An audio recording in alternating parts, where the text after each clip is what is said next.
സ്വർലോകനാടന്റെ നിത്യനാടാം ലോകം എന്നു ഞാൻ കാണുമാ നിത്യത. ഹായൻ പ്രേമമേ ഹാമേ ലോകമേ, ഹായൻ പ്രേമമേ ഹാമേ ലോകമേ എന്നു ഞാൻ കാണുമാ നിത്യത, എന്നു ഞാൻ കാണുമാ നിത്യത. ദൈവനാമത്തിന് മഹത്വമുണ്ടാകട്ടെ. ഗ്രേസ് മിനിസ്ട്രീസിന് സ്വാതന്ത്ര്യ സന്ദേശമെന്ന ഞങ്ങളുടെ TV പ്രോഗ്രാമിലേക്ക് ബഹുമാനപ്പെട്ട എല്ലാ ശ്രോതാക്കളെയും ഞങ്ങൾ ദൈവനാമത്തിൽ സ്വാഗതം ആശംസിക്കുന്നു. എല്ലാവർക്കും ടീമിന് വന്ദനം അറിയിക്കുന്നു. നമ്മുടെ ഇന്നത്തെ ഈ എപ്പിസോഡിന് തുടങ്ങുന്നതിന് മുമ്പ് ഇത് സഹകരിക്കുന്ന ചില മക്കളുണ്ട് സ്പോൺസർ ചെയ്തത്. അവർക്കായിട്ട് പ്രാർത്ഥിക്കാം. നിലമ്പൂരിൽ നിന്ന് ഒരു കുടുംബമാണ് ഇതിന് സഹായിച്ചത്. അവർക്ക് വേണ്ടി പ്രാർത്ഥിക്കാം. സ്വർഗീയ പിതാവേ, യേശുവിൻ്റെ നാമത്തിൽ ഇന്ന് പകലിൽ ഇന്നത്തെ ഈ ദൈവവചന ഘോഷണത്തെ സുവിശേഷീകരണത്തെ പങ്കാളിയായി തീരുവാനൊക്കെ വണ്ണം സഹായിച്ച ആ പ്രിയപ്പെട്ടവർക്കായി കുടുംബത്തിനായി സ്തോത്രം ചെയ്യുന്നു. കർത്താവിൻ്റെ പക്കൽ അവരെ പരമേൽപ്പിക്കുന്നു. പിന്നെയും ധാരാളമായി നിവൃത്തീകരിക്കപ്പെടാൻ അവരെ അനുഗ്രഹിക്കണമേ. പ്രാർത്ഥിച്ച് കർത്താവിനെ പരമേൽപ്പിക്കുന്നു. പ്രാർത്ഥന കേട്ടതിനായി നന്ദി. യേശു ക്രിസ്തുവിൻ ധന്യമായ നാമത്തിൽ തന്നെ ആമേൻ ആമേൻ. ഈ വർഷത്തെ രണ്ടാം ഭാഗത്തെത്തിയപ്പോൾ നമ്മൾ ചിന്തിച്ചു വരുന്നത് ആ വിഷയം മാത്രം ഞാനൊന്ന് ഓരോ വാക്കിൽ പറഞ്ഞു വിടുന്നു. അനുഗ്രഹം അരികിൽ തന്നെ എന്ന വിഷയത്തെപ്പറ്റി നമ്മൾ തിരുവഴുത്തിൽ നിന്ന് പരിശോധിച്ചു. പ്രപഞ്ചം മുഴുവനും മാറുമ്പോഴും മാറാത്ത ഒന്നാണ് ബൈബിൾ വചനവും ഗ്രന്ഥവും എന്ന് നമ്മൾ വചനത്തിൽ കൂടെ തന്നെ കണ്ടെത്തി. ദൈവത്തിൻ്റെ നിയമാവലി എന്ന വലിയൊരു ആഴമായ റൂളിങ് അഥവാ ചിട്ട പുസ്തകത്തിലുണ്ടെന്ന് നമ്മൾ കണ്ടെത്തി. യേശു വിശേഷം വരെ നിയമത്തിന് ഉത്തരവാദിയാണ് എന്ന് നമ്മൾ പരിശോധിച്ച് കണ്ടു. യേശു എങ്ങനെ തൻ്റെ സഭയ്ക്ക് വെളിയിലായി എന്ന് നമ്മൾ പരിശോധിച്ചു. മരണശേഷം എന്തെന്ന് അറിയാതിരിക്കരുത് എന്നുള്ള വചനപ്രകാരമുള്ള കാര്യം നമ്മൾ പരിശോധിക്കുകയുണ്ടായി. മരിക്കുന്നവർ രണ്ടിടങ്ങളിലേക്ക് പോകുന്നെന്ന് നമ്മൾ കണ്ടു. മരണവും പാതാളവും ഇല്ലാത്തൊരു യുഗം നമ്മൾ കണ്ടു. ദൈവം നിർമ്മിച്ച 3 ലോകം നമ്മൾ കേട്ടു. രാജാവിൻ്റെ സ്വന്തം മക്കൾ എന്ന 2 എപ്പിസോഡ് നമ്മൾ ശ്രദ്ധിച്ചു. അങ്ങനെ ഈ വർഷത്തിൽ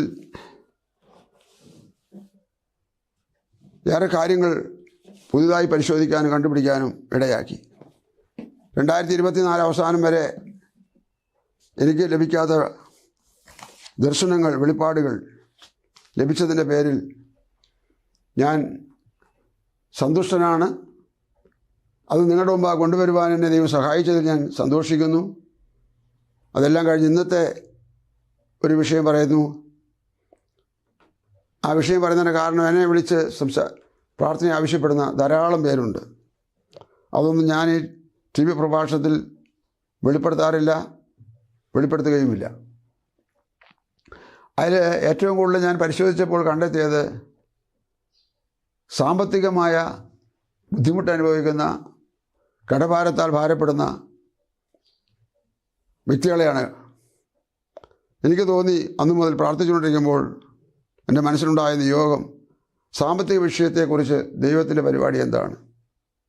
സാമ്പത്തിക വിഷയത്തിൽ ദൈവത്തിൻ്റെ പരിപാടി. അതായത് ഞാനതിന് പേരിട്ട തലക്കെട്ട് എങ്ങനെയാണ്? സാമ്പത്തിക വിഷയവും ബൈബിളും. സാമ്പത്തിക വിഷയവും ബൈബിളും എന്ന വിഷയത്തിൽ ഇത്തിരി നേരം നിങ്ങൾ എന്നോട് കൂടെ ഇത് പഠിക്കാൻ സഹകരിക്കുക. ഇതൊരു ഉണർവായിട്ടല്ല, ഒരു പഠനമായിട്ട്. സാമ്പത്തിക വിഷയത്തിൽ എന്താണ് ദൈവത്തിൻ്റെ പദ്ധതി? ഗലാത്യ ലേഖനം 6-ാം അധ്യായം 6-7 വാക്യങ്ങളിലേക്ക് നമുക്ക് പോകാം. വചനം പഠിക്കുന്നവൻ പഠിപ്പിക്കുന്നവന് എല്ലാ നന്മയിലും ഓഹരി കൊടുക്കണം. വഞ്ചനപ്പെടാതിരിപ്പിൻ. ദൈവത്തെ പരിഹസിച്ചുകൂടാ. മനുഷ്യൻ വിതയ്ക്കുന്നത് തന്നെ കൊയ്യും. വിതയ്ക്കുന്നത് തന്നെ കൊയ്യും. നെല്ല് വിതച്ചാൽ നെല്ല് കൊയ്യും, പയർ വിതച്ചാൽ പയർ കൊയ്യും, ഗോതമ്പ് വിതച്ചാൽ ഗോതമ്പ് കൊയ്യും. ആ കാര്യം സത്യമാണെങ്കിൽ തേങ്ങ നിലത്തിട്ട് മുളച്ച് തെങ്ങായി കഴിഞ്ഞാൽ തേങ്ങ, മാങ്ങ അതുപോലെ തന്നെ, ചക്ക അതുപോലെ തന്നെ വിതച്ച് തന്നെ കൊയ്യും.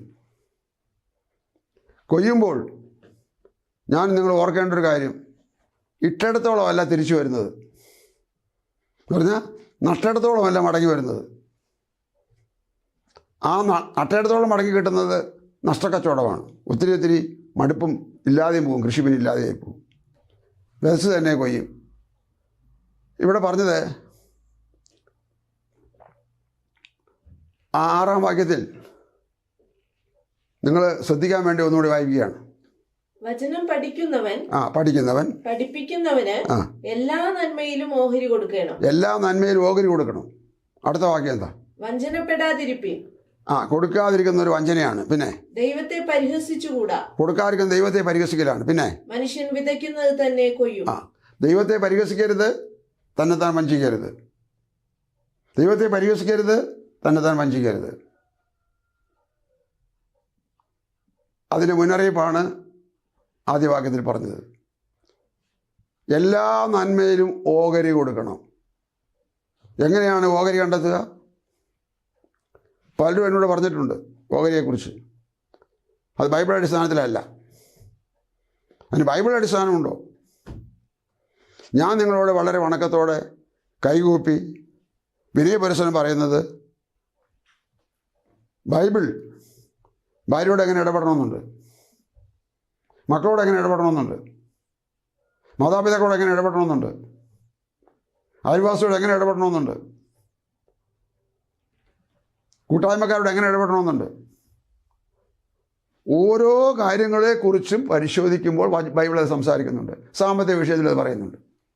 ഓക്കെ, അങ്ങനെയാണെങ്കിൽ ഓഹരി എന്ന് പറഞ്ഞാൽ എന്നതാണെന്ന് ഞാനൊന്ന് പറയാം. വിശദമായി പറയാൻ ഞാൻ സമയമെടുക്കില്ല, വായിച്ച് മാത്രം വിടത്തേ ഉള്ളൂ. താല്പര്യമുള്ളവർക്ക് ഇപ്പോൾ കേട്ടുകൊണ്ടിരിക്കുന്ന റെക്കോർഡ് ചെയ്തെടുക്കാം, കുറിച്ചെടുക്കാം, പിന്നീട് യൂട്യൂബിൽ കയറി കാണാം. ഏതെങ്കിലും ഒന്ന് നിങ്ങൾക്ക് ചെയ്യാൻ ഇഷ്ടം ഉണ്ടെങ്കിൽ ചെയ്യാം. സംഖ്യാപുസ്തകം 18-ാം അധ്യായം 20-21 വാക്യം വായിച്ചാണ്. യഹോവ പിന്നെയും അഹരോനോട്, നിനക്ക് അവരുടെ ഭൂമിയിൽ ഒരു അവകാശം ഉണ്ടാകരുത്, അവരുടെ ഇടയിൽ നിനക്ക് ഒരു ഓഹരിയും അരുത്.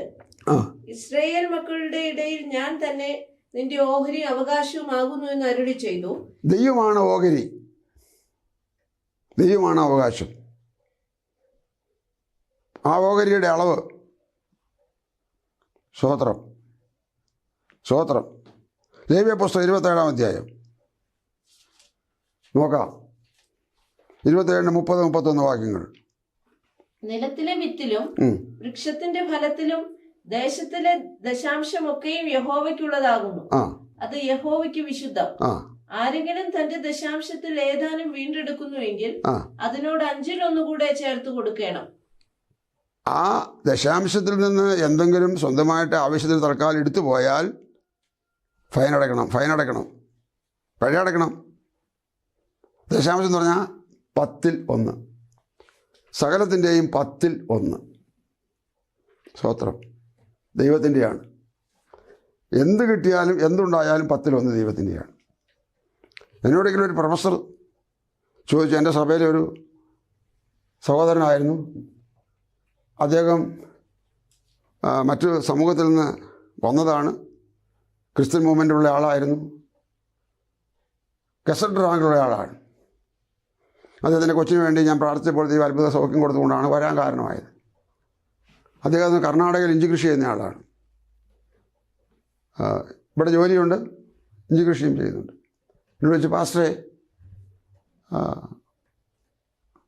ഇഞ്ചി കൃഷി ചെയ്തിട്ട് കിട്ടുന്ന ലാഭത്തിൽ നിന്നുള്ളതാണോ ദശാംശം, അതോ മൊത്തത്തിൽ നിന്നുള്ളതാണോ ദശാംശം? 50 ചാക്ക് ഇഞ്ചി കിട്ടിയിട്ട് ഇഞ്ചി നട്ടിട്ട് 500 ചാക്ക് ഇഞ്ചി കിട്ടിയാലും 1 ചാക്ക് ഇഞ്ചി നട്ടിട്ട് 10 ചാക്ക് ഇഞ്ചി കിട്ടിയാലും കിട്ടിയത് എത്രയാണോ അതിൻ്റെയാണ് ദശാംശം എന്ന് പറയുകയുണ്ടായി. ചുരുക്കി പറയട്ടെ, അദ്ദേഹം അത് പാലിച്ചു. കറൻസി നോക്കുമ്പോൾ നമുക്ക് കൊടുക്കാൻ തോന്നില്ല. അതോ കൊടുക്കുകയാണെങ്കിൽ പിശുക്കി കൊടുക്കത്തുള്ളൂ. ഞാനതിനൊന്നും ഇപ്പോൾ ക്രിട്ടിക്കൽ ചെയ്യാൻ ഞാനതിനൊന്നും ഇപ്പോൾ വിശദീകരിക്കാൻ തയ്യാറില്ല. ഓഹരി എന്ന് പറഞ്ഞാൽ എന്താണെന്നാണ് പറഞ്ഞുകൊണ്ടിരിക്കുന്നത്. ഈ ഓഹരിയുടെ കാര്യം എന്താണെന്നാണ് പറഞ്ഞുകൊണ്ടിരിക്കുന്നത്. ഓഹരി കൊടുത്തില്ലെങ്കിൽ വെൽസ് തന്നെ കൊയ്യും. സ്തോത്രം. അപ്പോൾ കൊയ്ത്ത് നടക്കണമെങ്കിൽ വിത നടക്കണം. വിത എന്ന് പറയുന്നത് ദൈവനാമത്തിന് വേണ്ടിയുള്ള കാര്യമാണ്. എല്ലാത്തിനെയും 10-1 ദൈവത്തിനുള്ളതാണ്. ദൈവത്തിന് സ്തോത്രം. യേശു എന്താണ് അതിനെപ്പറ്റി പറഞ്ഞത്? വേഗത്തിൽ വായിക്കാം. 23:24. കപടഭക്തിക്കാരായ ശാസ്ത്രിമാരും പരീശന്മാരുമായുള്ളവരെ, നിങ്ങൾക്ക് ഹാ കഷ്ടം. എന്താണ് അവരുടെ കഷ്ടം? നിങ്ങൾ തുളസി, ചതക്കുപ്പ, ജീരകം ഇവയിൽ പതാരം കൊടുക്കുകയും ന്യായം, കരുണ, വിശ്വസ്തത ഇങ്ങനെ ന്യായപ്രമാണത്തിൽ ലംഘനമേറിയവ ത്യജിച്ചു കളയുകയും ചെയ്യുന്നു. അത് ചെയ്യുകയും ഇത് ത്യജിക്കാതിരിക്കുകയും വേണം. കൊടുത്തുകൊണ്ടിരിക്കുന്ന കൊടുക്കണം. പക്ഷേ ഇത് കളഞ്ഞേച്ച് അത് കൊടുത്തുകൊണ്ട് പ്രയോജനമില്ല. രണ്ടും സന്തുലിതാവസ്ഥയിൽ പോകണം. ന്യായം, കരുണ, വിശ്വസ്തത അത് വേണം. ആൾ കപടഭക്തിക്കാരാണെങ്കിലും കൊടുക്കുന്നുണ്ടെന്ന് കർത്താവ് സമ്മതിച്ചു. എന്താ കൊടുക്കുന്നത്? പതാരം. അവിടെ വായിക്കുന്നത് പതാരം എന്നാണ്. പതാരം എന്ന് പറഞ്ഞ വാക്കിൻ്റെ അർത്ഥം ഈ ദശാംശത്തെക്കുറിച്ച് പറഞ്ഞതാണ്. അപ്പോൾ യേശു ക്രിസ്തു കൊടുക്കാൻ പറഞ്ഞോ കൊടുക്കണ്ടെന്ന് പറഞ്ഞോ? നിങ്ങൾ വിചാരിക്കും ഞാനിത് പഴയ നിയമത്തിൽ നിന്ന് കൊണ്ടുവന്ന ഒരു പോയിൻ്റാണെന്ന്. അല്ല. ആ ഓഹരി എന്ന വാക്കുകൊണ്ട് എന്താണ്, എവിടെ നിന്ന് വന്നതാണ് ആ വാക്കെന്ന് കണ്ടെത്താൻ വേണ്ടിയാണ് പഴയ നിയമത്തിൽ പോയത്. അതുകൊണ്ട് പഴയ നിയമത്തിലെ ഉപദേശമല്ല ഇത് പുതിയ നിയമത്തിലെ ഉപദേശമാണ്. പുതിയ നിയമത്തിലെ ഉപദേശമാണെന്ന് പറയുന്നത് ഞാൻ വേഗം തെളിയിക്കാൻ വേണ്ടി 1 കൊരിന്ത്യർ 9:13-14 നോക്കട്ടെ, നിർത്തി വായിച്ചാട്ടെ. ദൈവാലയ കർമ്മങ്ങൾ നടത്തുന്നവർ, ശ്രദ്ധിക്കണം, ദൈവാലയ കർമ്മങ്ങൾ നടത്തുന്നവർ ദൈവാലയം കൊണ്ട് ഉപജീവിക്കുന്നു എന്നും, യാഗപീഠത്തിങ്കൽ ശുശ്രൂഷ ചെയ്യുന്നവർ യാഗപീഠത്തിലെ വഴിപാടുകളിൽ ഓഹരിക്കാരാകുന്നു എന്നും നിങ്ങൾ അറിയുന്നില്ലയോ? അതായത് പഴയ നിയമത്തിലെ കാര്യമെടുത്ത് പൗലോസ് പറയാണ്, അറിയുന്നില്ലയോ? അതുപോലെ കർത്താവും സുവിശേഷം അറിയിക്കുന്നവർ, അതുപോലെ പഴയ നിയമത്തിൽ നടന്നിട്ടുള്ള കാര്യങ്ങൾ അതുപോലെ നാണയത്തുട്ടിൽ നോക്കി, കറൻസി നോട്ടിൽ നോക്കി ദുർവ്യാഖ്യാനം ചെയ്ത് പുസ്തകത്തെ വളച്ചൊടിച്ച് എങ്ങനെയും പറഞ്ഞ് കാലം പോക്കാനുള്ളതല്ല സംഭവം. ഇനി ഒരു പക്ഷേ പുതിയ നിയമത്തിൽ ദശാംശം എന്നുള്ളതൊന്നും ഇല്ലെന്ന് നിങ്ങൾ തർക്കിക്കുന്നുണ്ടല്ലോ. ഇരിക്കട്ടെ, എന്നാലും കൊടുത്താൽ നിനക്ക് വർധനവേ ഉണ്ടാവുള്ളൂ. ഉണ്ട്, അങ്ങനെ ഒരു ഉപദേശം ഉണ്ടെന്നുള്ള കാര്യം കറക്റ്റാണ്. അതാണല്ലോ യേശു ക്രിസ്തു അങ്ങ് പറഞ്ഞത്. അതാണല്ലോ പൗലോസോടെ പറഞ്ഞത്. ദൈവാലയ കർമ്മങ്ങൾ നടത്തുന്നവർ അതുകൊണ്ടല്ലേ ഉപജീവിക്കുന്നത്. അങ്ങനെ ആ ശുശ്രൂഷ ചെയ്യുന്നവരൊക്കെ അതുകൊണ്ടല്ലേ കഴിയേണ്ടത്. കാരണം അവർക്ക് ഓഹരി ഇല്ലല്ലോ. ദൈവമല്ലേ അവരുടെ ഓഹരി. ആ ഓഹരി എന്ന് പറയുന്നത് ഇതല്ലേ. ആ ഓഹരി ഇതായിരിക്കുമ്പോൾ ഇവിടെ പൗലോസ് പറയും അതുപോലെ. 9-ാം അധ്യായത്തിൻ്റെ ആ വാക്യം വായിച്ചിട്ട് പറയുകയാണ്, 13-ാം വാക്യം വായിച്ചു. അതുപോലെ എന്നുള്ളതൊന്ന് വായിക്കാമോ? അതുപോലെ സുവിശേഷം അറിയിക്കുന്നവർ സുവിശേഷത്താൽ ഉപജീവിക്കണം എന്ന് കൽപ്പിച്ചിരിക്കുന്നുവല്ലോ. ഞാൻ ഇന്ന് ലളിതമായി ഈ സംശയ നിവാരണമുള്ള ഒരുപാട് ആൾക്കാരുള്ളത് കൊണ്ട് ഞാൻ അവർക്ക് വേണ്ടി മാത്രം ഒന്ന് പറയുന്നതാണ്. എൻ്റെ ഇങ്ങനത്തെ കാര്യങ്ങളെ അല്ല, ഇത്രയും ചെറുതായ ബാല്യത്തിലെ കാര്യം പോലെ ഉള്ള കാര്യമൊന്നും പറയേണ്ട ആവശ്യമില്ലാത്തതുകൊണ്ട് ഞാനതെല്ലാം മാറ്റി വെച്ചിട്ട് ബാക്കിയുള്ള കാര്യങ്ങളാണ് പറയാറുള്ളത്. അപ്പോൾ ഇവിടെ പറഞ്ഞത് അതുപോലെ, അവിടെ നടന്നതുപോലെ, അതാണ് അതുപോലെ. നിങ്ങൾക്കും വായിച്ചു നോക്കാവുന്നതാണ്. 9-ാം അധ്യായം 1 കൊരിന്ത്യർ 9-ാം അധ്യായം വായിച്ചു നോക്കാവുന്നതാണ്. അപ്പോൾ ഇവിടെ നമ്മൾ കണ്ടത് അനേകർക്ക് പിടികിട്ടാപ്പുള്ളിയായിരിക്കുന്ന ഈ വിഷയം, ദശാംശം എന്ന വിഷയം അനേകർക്കും പിടികിട്ടാപ്പുള്ളിയാണ്. വാസ്തവത്തിൽ എനിക്ക് ആദ്യകാലത്ത് അറിയത്തില്ലായിരുന്നു. ഞാൻ പോയിടത്തും ചെന്നിടത്തൊന്നും ആരും പറയലില്ലായിരുന്നു. പിന്നീട് ദൈവാത്മാവ് എന്നെ പഠിപ്പിച്ചെടുത്തപ്പോൾ ഞാനത് ഭാഗമായി പറയാൻ തുടങ്ങി. പോട്ടെ, ഇതിനെഴുതിയ വലിയ കാറ്റലോഗായിട്ട് അല്ലെങ്കിൽ വലിയ പഠനത്തിന് ചാർട്ടായിട്ട് പ്രിൻ്റ് ചെയ്ത പേപ്പർ എൻ്റെ അടുത്തുണ്ട്. നിങ്ങൾക്ക് വേണമെങ്കിൽ ഞാൻ അയച്ചു തരാം, എന്നോട് ചോദിച്ചാൽ മതി. പറഞ്ഞു വരുന്ന കാര്യം ഇവിടെ മലാഖി പ്രവചനത്തിൽ എന്താണ് പറയുന്നത്? ഇപ്പോൾ നമ്മൾ കണ്ടത് ഓഹരി എന്ന വിഷയത്തിൽ യേശു പറഞ്ഞു മത്തായി സുവിശേഷം 23-ാം അധ്യായത്തിൽ. ദൈവം പറഞ്ഞു ലേവ്യ പുസ്തകം 27-ാം അധ്യായത്തിൽ. ഇനി പ്രവാചകനായ മലാഖി എന്ത് പറയുന്നതെന്ന് നമുക്ക് നോക്കാം. പ്രവാചകനായ മലാഖി 3-ാം അധ്യായം 8-ാം വാക്യം 10 വരെ. മനുഷ്യന് ദൈവത്തെ തോൽപ്പിക്കാമോ? എങ്കിലും നിങ്ങൾ എന്നെ തോൽപ്പിക്കുന്നു. എന്നാൽ നിങ്ങൾ ഏതിൽ ഞങ്ങൾ നിന്നെ തോൽപ്പിക്കുന്നു എന്ന് ചോദിക്കുന്നു. മറിച്ച് ദൈവത്തോട് ചോദിക്കുന്നു, ഞങ്ങൾ എന്നാ ചെയ്തേ, കുറ്റം ചെയ്തേ? ഒരുപാട് പേരിങ്ങനെ ചോദിക്കാറുണ്ട്. കുറ്റം അവർക്ക് മനസ്സിലാകാറില്ല, അവർ സമ്മതിക്കത്തുമില്ല. പോട്ടെ, അത് വിടാം. അപ്പോൾ ഏതിൽ ഞങ്ങൾ നിങ്ങളെ തോൽപ്പിക്കുന്നു ചോദിക്കുന്നു. അടുത്തത് ദശാംശത്തിലും വഴിപാടിലും തന്നെ. ദശാംശത്തിലും വഴിപാടിലും തന്നെയാണ് നിങ്ങൾ എന്നെ തോൽപ്പിക്കുന്നത്. അടുത്തത് നിങ്ങൾ ഈ ജാതി മുഴുവനും തന്നെ എന്നെ തോൽപ്പിക്കുന്നത് കൊണ്ട് നിങ്ങൾ ശാപഗ്രസ്തരാകുന്നു. അയ്യോ, ഇത് പഴയ നിയമകാലത്തെ കാര്യമാണ് കേട്ടോ. പുതിയ നിയമകാലത്തെ കാര്യമാണെന്ന് സമർത്ഥിക്കാനല്ല. ഈ ജാതി മുഴുവനും ആരാണ്? ആ പദം എന്താ പറഞ്ഞത്? ശാപഗ്രസ്തരാകുന്നു. അടുത്തത് എന്റെ ആലയത്തിൽ ആഹാരം ഉണ്ടാകേണ്ടതിന് നിങ്ങൾ ദശാംശം മുഴുവനും ഭണ്ഡാരത്തിലേക്ക് കൊണ്ടുവരുവിൻ. ദശാംശം ആലയത്തിലെ ഭണ്ഡാരത്തിലേക്ക് കൊണ്ടുവരിക. എന്തോരം കൊണ്ടുവരണമെന്നാ പറഞ്ഞ? അവിടെ എന്തോരം കൊണ്ടുവരണമെന്നാ പറഞ്ഞേ? ദശാംശം മുഴുവനും. അയ്യോ, അത് 1,00,000 രൂപയ്ക്ക് നമ്മളൊരു സാധനം കൃഷിയെടുത്ത് കിട്ടി, വിറ്റു. അതിൻ്റെ മുഴുവനെന്ന് പറഞ്ഞാൽ 10,000 രൂപ കൊണ്ട് കൊടുക്കാന്ന് പറഞ്ഞാൽ 10,000 രൂപ സഭ എന്ത് ചെയ്യും? അവിടെയുള്ള ദേവദാസൻ എന്ത് ചെയ്യും? അവിടെ കൈകാര്യം ചെയ്യുന്ന ആൾക്കാർ എന്ത് ചെയ്യും? വിഴുങ്ങി കളഞ്ഞാലോ? അവർക്കിത് കൈകാര്യം ചെയ്യാനുള്ള പ്രാപ്തിയുണ്ടോ? ഈ പുള്ളിക്ക് 90,000 രൂപ കൈകാര്യം ചെയ്യാനുള്ള പ്രാപ്തിയുണ്ട്. ഒരു സഭയ്ക്ക് 10,000 രൂപ കൈകാര്യം ചെയ്യാനുള്ള പ്രാപ്തിയില്ല. ആലോചിച്ച് നോക്കി. സ്തോത്രം. ഈ 10,000 രൂപയും കൂടി എടുക്കുന്നിടത്തോളം തന്നെത്താൻ വഞ്ചിക്കപ്പെട്ടെന്ന് മാത്രമല്ല, ദൈവത്തെ പരിഹസിച്ചു. ഇന്നിത് കേൾക്കുന്ന ആരെങ്കിലും അത്തരത്തിൽ ബൈബിളിനോട് അറ്റാച്ച്മെൻ്റ് ഉള്ളവരാണെങ്കിൽ, ഈ കാര്യങ്ങളിൽ അല്പമെങ്കിലും എന്തെങ്കിലും ചെയ്യുന്നവരാണെങ്കിൽ അതിന് മാറ്റം വരുത്തണം. മാറ്റം വരുത്തിയിട്ട് ആ പണം എനിക്ക് അയച്ചു തരണം. നോ. പിന്നെ ആലയത്തിൽ ആഹാരം ഉണ്ടാകേണ്ടതിന് ദൈവത്തിൻ്റെ പണമാണ്. അതെടുത്താൽ ഫൈൻ അടയ്ക്കണമെന്ന് കേട്ടില്ലേ പറഞ്ഞേ? 5 കൂടെ കൂട്ടി കൊടുക്കണമെന്ന്. എനിക്ക് അവിടെ നിന്ന് പറയാൻ ഒരുപാടുണ്ട്. ഇത് നമ്മുടെ പുസ്തകത്തിൽ ആരംഭിക്കുന്നത് ഉൽപ്പത്തി പുസ്തകം 14-ാം അധ്യായത്തിലാണ്. 14-ാം അധ്യായത്തിൽ ആരംഭിച്ചിട്ട് അത് ഏതിൽ പോയി കൂടെ അറിയണ്ടേ? സിസ്റ്ററെ, ആ ഭാഗം മറക്കല്ലേ, എനിക്കൊന്നുകൂടി വായിച്ചു തരണേ, ഇതെല്ലാവരും കേൾക്കാൻ വേണ്ടിയിട്ടാണ്. അപ്പോൾ 14-ാം അധ്യായത്തിൽ അബ്രഹാം തൻ്റെ വഴിയിൽ യുദ്ധത്തിന് പോയി കൊള്ള കിട്ടിയ വസ്തുവിൽ വഴിയിൽ കണ്ട പുരോഹിതന് 10 കൊടുത്തു. പുരോഹിതൻ പറഞ്ഞു, ഞാൻ വാങ്ങുകയില്ല. അബ്രഹാം പറഞ്ഞു, അങ്ങിത് വാങ്ങിയില്ലെങ്കിൽ ഞാൻ അങ്ങയുടെ ദശാംശം എടുത്താണ് മെച്ചപ്പെട്ടതെന്ന് പറയാനിടയാവും. എനിക്ക് വേണ്ട, അങ്ങ് വാങ്ങിയേ പറ്റൂ. അത് മൽക്കിസദേക്ക് എന്ന് പറയുന്ന പുരോഹിതൻ. ആ മൽക്കിസദേക്കിനെ കുറിച്ച് എബ്രായ ലേഖനം 7-ാം അധ്യായത്തിൽ എഴുതിയത് ഇങ്ങനെയാണ്: അവന് മാതാവില്ല, പിതാവില്ല, വംശാവലിയില്ല, ആരംഭവും അവസാനമൊന്നുമില്ല, വാസ്തവത്തിൽ യേശു ക്രിസ്തു നിഴലായിരുന്നു. ഞാൻ ഇനിയിപ്പോൾ അത് വ്യാഖ്യാനിക്കാൻ പോകുന്നില്ല. അവിടെയാണ് പുസ്തകത്തിൽ ദശാംശം എന്ന വിഷയം കാണുന്നത്. അബ്രഹാം ദശാംശം കൊടുക്കുന്ന നിർബന്ധക്കാരനായിരുന്നു. അഥവാ സിസ്റ്റമാറ്റിക്കുള്ള ഡിസിപ്ലിനുള്ള ഒരു മനുഷ്യനായിരുന്നു. അവൻ്റെ മകനായ യാക്കോബ് ഒരിക്കൽ വഴിമധ്യേ വെച്ച് പറഞ്ഞു, എനിക്ക് എന്നാ കിട്ടിയാലും ഞാൻ ദശാംശം ദൈവത്തിന് കൊടുക്കും. കാര്യമായ കയ്യുമായിട്ടാണ് യാത്രയെങ്കിലും കിട്ടിയാൽ കൊടുക്കുമെന്നെങ്കിലും പറഞ്ഞല്ലോ. എവിടെ നിന്ന് പഠിച്ചു എന്നാണ് എൻ്റെ വിഷയം. കൊടുക്കാതിരിക്കുകയോ ചെയ്യട്ടെ. പിന്നെ എവിടെ നിന്നാണ് ഇത് പഠിച്ചത്? അത് അപ്പനിൽ നിന്ന് പഠിച്ചു. അപ്പനിൽ നിന്ന് പഠിച്ചു.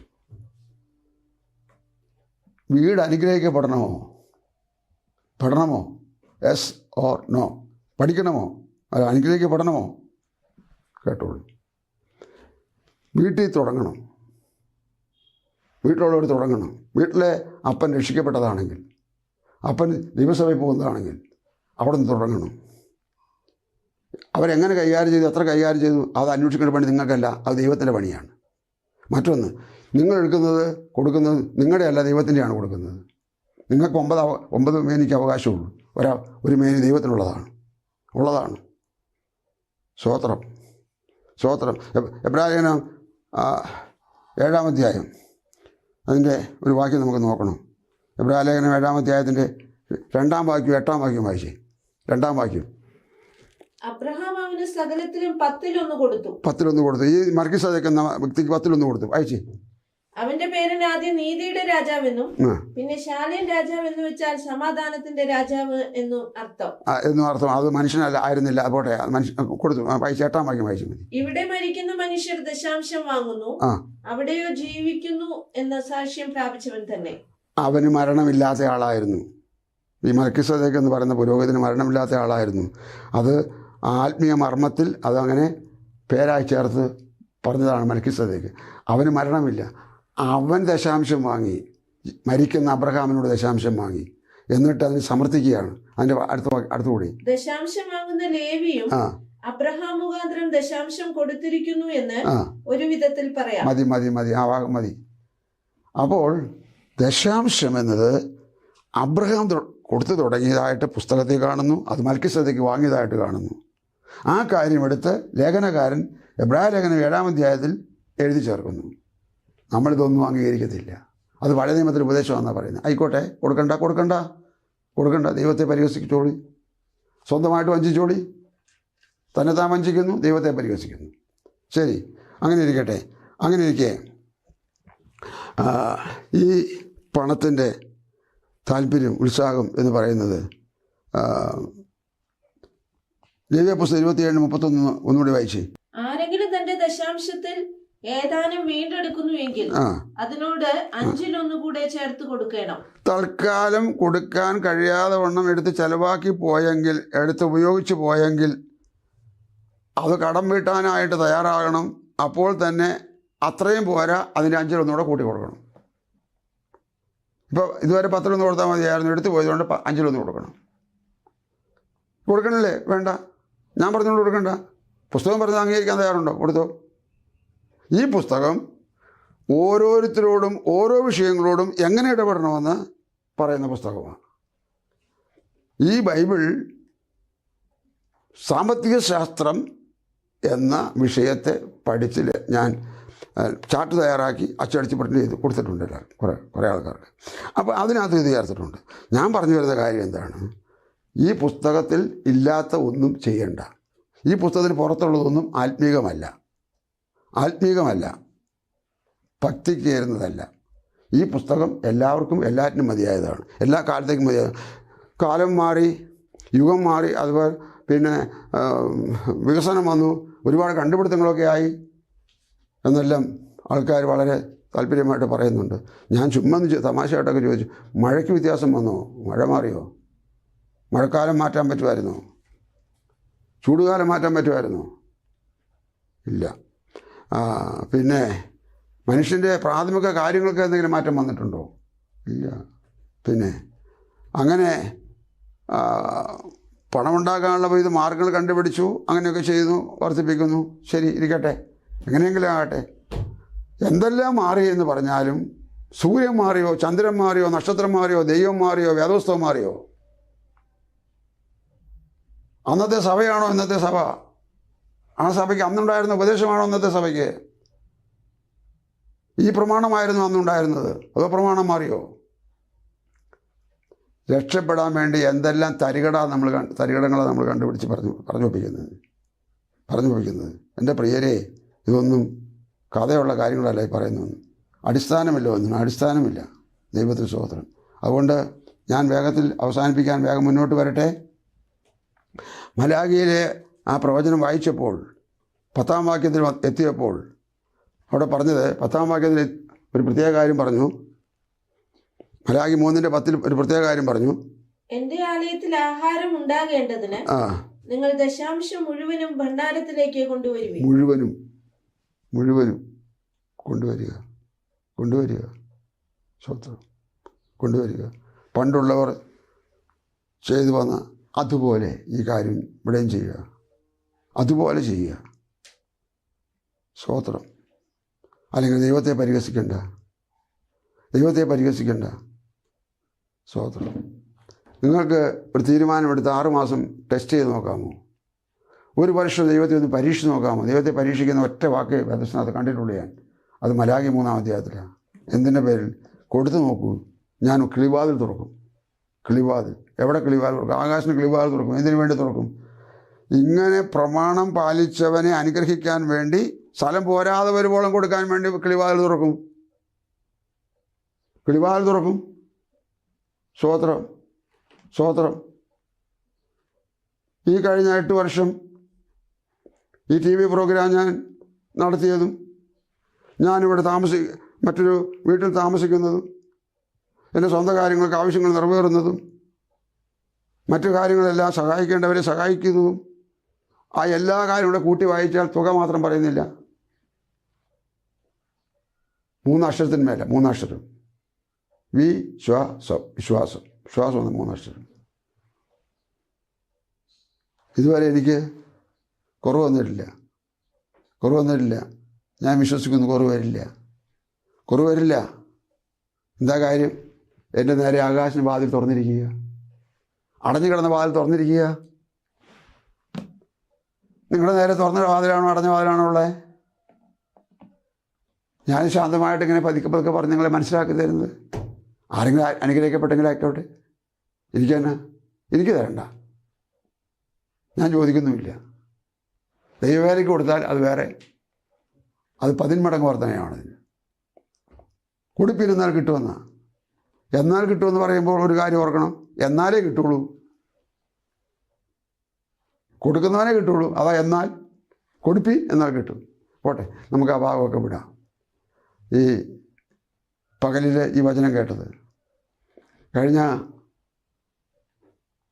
4 മാസമായിട്ട് തുടർമാനമായി പുതിയ സന്ദേശങ്ങളെ നിങ്ങളെ കേൾപ്പിച്ചു.